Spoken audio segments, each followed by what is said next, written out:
नमस्कार दर्शक बंधु मु सत्यम आपण मानक स्वागत करुच्ची। आजिर भिडियो आमे माने आलोचना करिबा तकिया तले केवल एही चारोटी सामान्य जिनिस रखिले किपरि आपणक जीवन रे आसीपारे धन समृद्धि और शांति। एही विषय रे आजिर भिडियो रे आलोचना करिबा। तो बंधु माने आउ डेरी न करी आसंतु स्टार्ट करिबा आजिर भिडियो।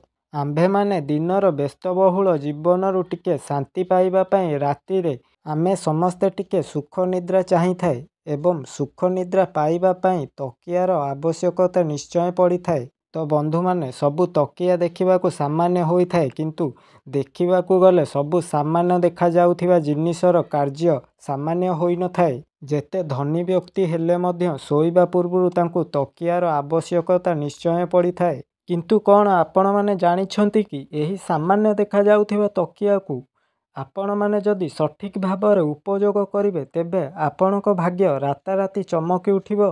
तेबे आज आमे एमिति किछि उपाय कहिबाकू जाउछु जहा तकिया तळे रखिबा द्वारा आपणक भाग्य खोलिजिबो एवं आपण सफलता हासिल करि परिबे। एहा करिबा द्वारा आपणक जीवन रे सकारात्मक ऊर्जा परिपूर्ण होइजिबो। आसंतु जानिबा सेही सबु जिनिस विषय रे। प्रथम जिनिसटी हेउछि मयूरर पर। मयूरर परकू शोइबा पूर्वरु निज तकिया तळे रखि दियंतु।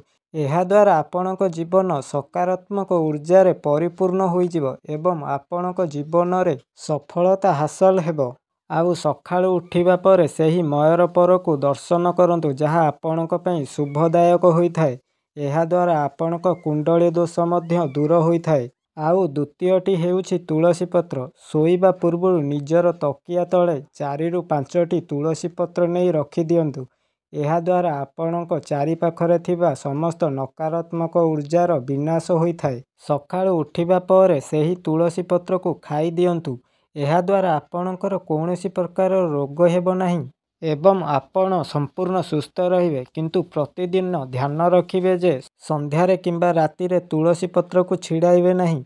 एमिति करिबा द्वारा आपणकर अमंगल होइथाए। तृतीय जिनिसटी हेउछि 1 टंकिया मुद्रा। रातिरे शोइबा आगरु निजर तकिया तळे एहाकू रखि दियंतु एवं सखाळ हेले एहाकू एक गरीबकू दान करि दियंतु।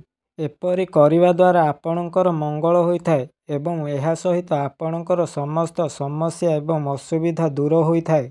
एही कार्यकू 1 मास पर्यंत करंतु। देखिबे आपणक भितरे सकारात्मक शक्तिर जागृत हेबो, असुविधा दूर हेबो, आउ धनर अभाव रहिबो नाही।